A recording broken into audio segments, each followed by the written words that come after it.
Hi guys, welcome to this session. So in this session, we're going to see how we can sign up for a Snapchat ads account. So for this, we can search for Snapchat ads on Google.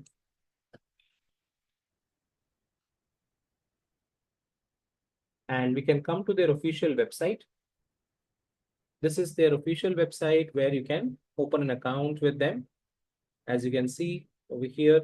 Okay, so you can sign up and you can go to get started to open an account with Snapchat. In the account opening process, they're going to ask you some basic information like your business name, your website's URL, okay, your country, all of that which we have to provide. And once you're able to provide all those details, you can open an account with them, which would look like this. So this is the home page of Snapchat ads, as you can see over here.